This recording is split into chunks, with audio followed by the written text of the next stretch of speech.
আসসালামু আলাইকুম। আমন্ত্রণ জানাচ্ছি আজকের রেসিপি দেখার জন্য। আমরা সচরাচর রুটি থেকে পরোটাকে বেশি পছন্দ করি, আর এই পরোটা যদি ডিম পরোটা হয় তাহলে কিন্তু মন্দ হয় না। আজকে আপনাদের সাথে একটা পরোটার রেসিপি শেয়ার করব। আমার আজকের রেসিপি ডিম পরোটা। আশা করি ভালো লাগবে। পরোটা তৈরি করার জন্য একটা মিক্সিং বোলে নিয়ে নিচ্ছি 1 কাপ ময়দা, সাথে দিয়ে দিচ্ছি 1 কাপ আটা। আমি এখানে আটা এবং ময়দা মিলিয়ে করছি।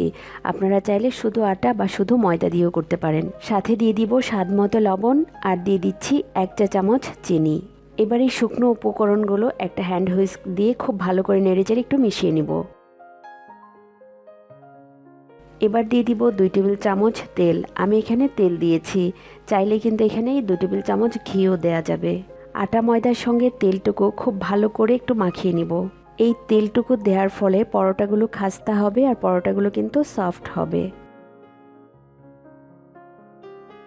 এবার অল্প অল্প পানি দিয়ে একটা ডো করে নিতে হবে। আমি এখানে যে পানিটুকু দিচ্ছি সেটা হালকা কুসুম গরম পানি।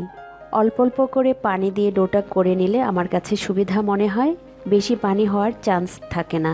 আর এখানে যে পানিটুকু নিয়েছি এটা কিন্তু হালকা কুসুম গরম পানি নিয়েছি, এতে পরোটাগুলো সফট হবে।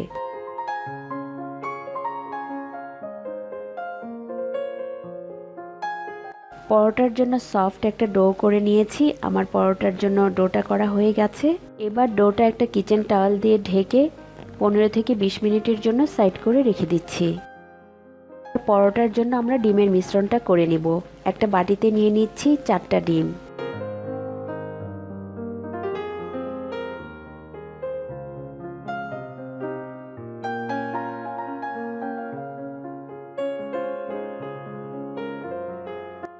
এবার সাথে দিয়ে দিব পরিমাণ মতো লবণ, দিয়ে দিচ্ছি আধা কাপ পেঁয়াজ কুচি, কাঁচামরিচ কুচি দিয়ে দিচ্ছি 2 টেবিল চামচ, আর দিয়ে দিচ্ছি 4 টেবিল চামচের মতো ধনেপাতা কুচি।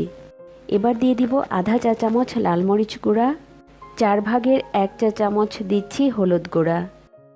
এবার একটা এগ বিটার দিয়ে খুব ভালো করে ডিমটা ফেটিয়ে নিতে হবে।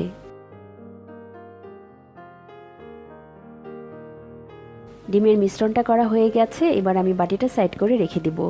20 মিনিট পর আটার ডোটা কিন্তু আরও একটু সফট হয়ে গিয়েছে। এবার একটা বোর্ডের উপর রেখে খুব ভালো করে একটু মাখিয়ে নিচ্ছি।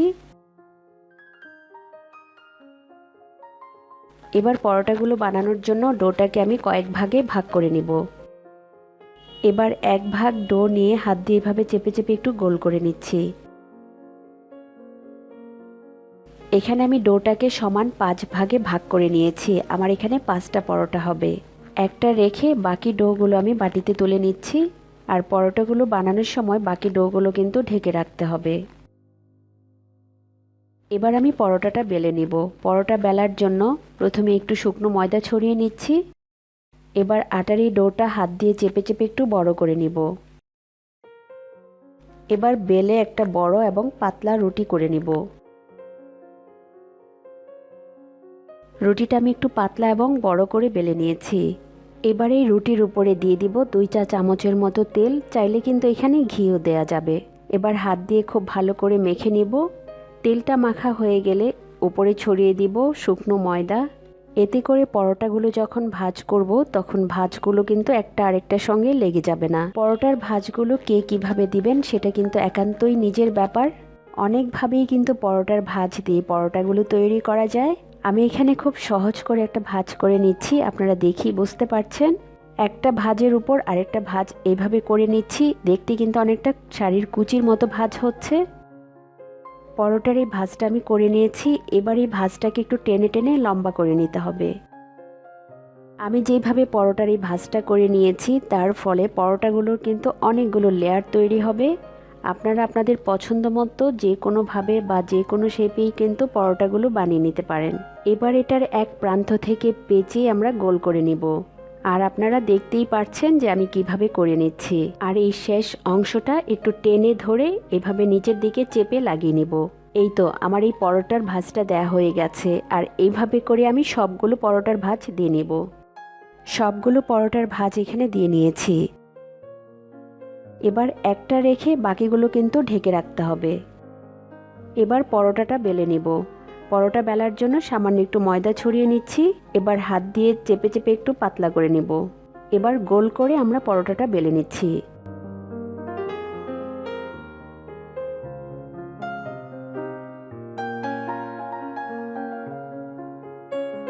আমি এখানে পরোটাটা বেলে নিয়েছি, আর এই পরোটাগুলো কিন্তু খুব বেশি মোটা থাকবে না, আবার খুব বেশি পাতলাও হবে না। আর একটু খেয়াল করে দেখেন, লেয়ারগুলো কিন্তু খুব সুন্দরভাবেই বোঝা যাচ্ছে। পরোটাগুলো ভাজার জন্য চুলায় একটা প্যান গরম করে নিয়েছি, আর এই প্যানটা কিন্তু মিডিয়াম আঁচে একটু মিডিয়াম গরম করে নিতে হবে। এবার আমি এই গরম প্যানের মধ্যে একটা করে পরোটা দিয়ে দিচ্ছি, আর পরোটাটা দেওয়ার পর একটু সময় অপেক্ষা করব উপরের কালারটা চেঞ্জ হয়ে আসা পর্যন্ত। প্রায় 1 মিনিটের মতো অপেক্ষা করেছি। আর এই পরোটাগুলো ভাজার সময় চুলার আঁচ কিন্তু মিডিয়াম থেকে একটু কমিয়ে দিতে হবে। 1 মিনিট পর আমি পরোটাটা উল্টিয়ে দিব। উল্টিয়ে নেওয়ার পর এই পাশটাও যখন একটু ভাজা হয়ে যাবে, আবারও পরোটাটা উল্টিয়ে দিব। এবার আমি দিয়ে দিব 1 টেবিল চামচ তেল। আরও একটুখানি তেল পরোটার উপরে দিয়ে চামচটা দিয়ে একটু ভালো করে ছড়িয়ে দিব। এইভাবে হাতাটা দিয়ে একটু ঘুরিয়ে ঘুরিয়ে ভেজে নেব। আবারও আমি পরোটাটা উল্টিয়ে নিচ্ছি।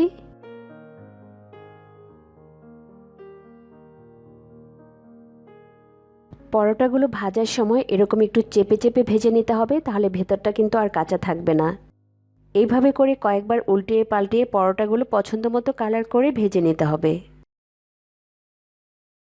এইভাবে এক এক করে সবগুলো পরোটাই আমি ভেজে তুলে নেব।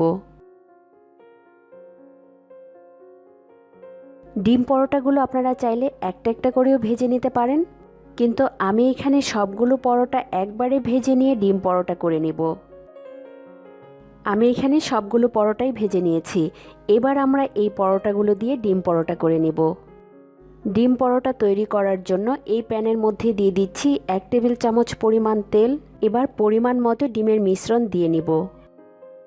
আমি এখানে 5টা পরোটা ভাজার জন্য 4টা ডিম নিয়েছি, সেই পরিমাণেই আমি একটু দিয়ে দিচ্ছি। এবার ডিমের উপরে আমরা যে আগে থেকে পরোটাগুলো বানিয়ে রেখেছিলাম, একটা পরোটা দিয়ে দিচ্ছি। এইভাবে চেপে চেপে একটু ডিমের সাথে লাগিয়ে নিব। এভাবে চেপে চেপে চারদিকে সমান করে ভেজে নিতে হবে। এখানে পরোটাগুলো তো আমাদের ভাজাই আছে, শুধু আমরা ডিমটা ভেজে নিব। এবার আমি পরোটাটা উল্টিয়ে নিচ্ছি। পরোটার এই পাশটাও আমি একটু সময় ভেজে নিচ্ছি। ডিমটা যখন ভালো করে ভাজা হয়ে যাবে, তাহলেই কিন্তু আমাদের পরোটাগুলো হয়ে যাবে। আমার এখানে পরোটাটা হয়ে গিয়েছে। এবার আমি একটা প্লেটে তুলে নিচ্ছি।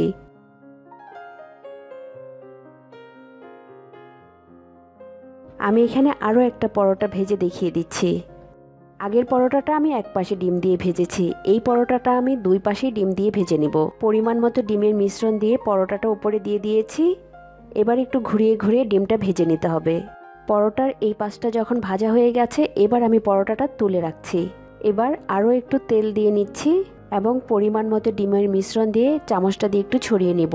যেই পাশে ডিম ছিল না, সেই পাশটা আমি এই ডিমের উপর বিছিয়ে দিব। হাতাটা দিয়ে একটু চেপে চেপে ডিমটা ভালো করে ভেজে নিতে হবে। ডিমটা যখন ভালো করে ভাজা হয়ে যাবে, তাহলেই কিন্তু আমাদের পরোটাটা হয়ে যাবে। চাইলে কিন্তু 2 পাশেই ডিম দিয়ে পরোটাগুলো ভেজে নেওয়া যাবে, তবে আমি পরোটাগুলো এক পাশে ডিম দিয়েই ভেজে নেব। আর এইভাবে করেই আমি সবগুলো পরোটা ভেজে নেব। তৈরি হয়ে গেল আমাদের সবচেয়ে পছন্দের এবং খুব মজাদার ক্রিস্পি ডিম পরোটা। ছোট বা বড় সকলেই পরোটা খেতে পছন্দ করে। আর এই পরোটাগুলো খেতে কিন্তু কিছুই লাগবে না, শুধু 1 কাপ দুধ চা হলেই হবে। এবার আমি একটা পরোটা ছিঁড়ে দেখিয়ে দিচ্ছি। দেখেন, পরোটাগুলো কিন্তু খুবই সফট হয়েছে, আর পরোটার এই পাশটা কিন্তু ক্রিস্পি। আশা করি আজকের এই রেসিপিটি আপনাদের ভালো লেগেছে। ভালো লাগলে ভিডিওটিতে একটি লাইক দিবেন এবং আপনাদের মূল্যবান মতামত কমেন্ট করে আমাকে জানাতে পারেন, এবং চ্যানেলটি সাবস্ক্রাইব করে পাশে থাকা বেল আইকনটি প্রেস করে রাখবেন। এতে করে পরবর্তী ভিডিও নোটিফিকেশন পেয়ে যাবেন। ভিডিওটি দেখার জন্য সবাইকে অসংখ্য ধন্যবাদ। সবাই খুব ভালো থাকবেন এবং নিরাপদে থাকবেন। আল্লাহ হাফেজ।